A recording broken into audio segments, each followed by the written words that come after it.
ఈరోజు ఇది కేవలం నల్లపరెడ్డి ప్రసన్న కుమార్ రెడ్డి మాటలుగానే నేను భావించడం లేదు, వారు చేసిన చేష్టలుగానే నేను భావించడం లేదు. ఈ రాష్ట్రంలో వైఎస్ఆర్ కాంగ్రెస్ పార్టీ అధికారికంగా ఒక నిర్ణయం తీసుకుంది. చంద్రబాబు నాయుడు గారు గత వైఎస్ఆర్ కాంగ్రెస్ పార్టీ పాలనలో సర్వనాశనం అయిపోయిన, ఆర్థికంగా దివాలా తీసిన ఆంధ్ర రాష్ట్రాన్ని గాడి పెడుతూ ఉన్నారు. సంక్షేమ పథకాలు కొనసాగిస్తూ ఉన్నారు. మరోపక్క అభివృద్ధి కార్యక్రమాలు చేపడుతూ ఉన్నారు.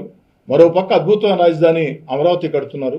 చంద్రబాబు గారి మీద నమ్మకంతో జాతీయ అంతర్జాతీయ స్థాయిలో పెట్టుబడులు ఆంధ్రప్రదేశ్కు వస్తూ ఉన్నాయి. ఆంధ్రప్రదేశ్ దిశ మార్చే పోలవరం పరుగులెత్తూ ఉంది.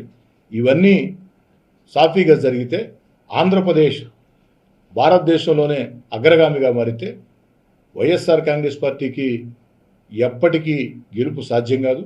ఎప్పటికీ ఈ రాష్ట్రంలో తెలుగుదేశం పార్టీ కూటమి అధికారంలో ఉంటుంది అని భావించి ఒక అరాచకాన్ని సృష్టించేందుకు నియోజకవర్గానికో అజెండా, జిల్లాకో అజెండా, రాష్ట్రానికో అజెండా వైఎస్ఆర్ కాంగ్రెస్ పార్టీ అధ్యక్షులు జగన్మోహన్ రెడ్డి గారి ఆదేశానుసారం ఎక్కడికక్కడ వైఎస్ఆర్ కాంగ్రెస్ పార్టీ నియోజకవర్గ స్థాయి నాయకులు, జిల్లా స్థాయి నాయకులు, రాష్ట్ర స్థాయి నాయకులు దుష్ట పన్నాగాలు పన్నుతూ ఉన్నారు. ఆ దుష్ట పన్నాగాల్లో భాగమే నిన్నటి రోజున నల్లపరెడ్డి ప్రసన్న కుమార్ రెడ్డి కోవూరు ఎమ్మెల్యే గారు ప్రశాంత్ రెడ్డి గారి మీద చేసిన అనుచిత, దుర్మార్గ, నీచ, నికృష్టమైనటువంటి వ్యాఖ్యలుగా నేను భావిస్తాను.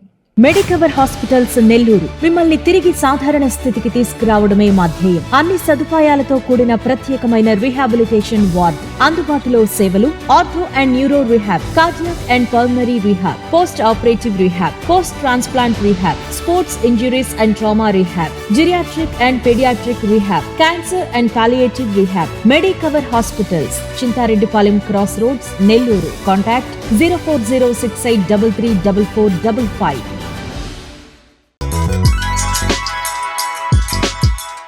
Hi Nilor, please subscribe to N3 TV.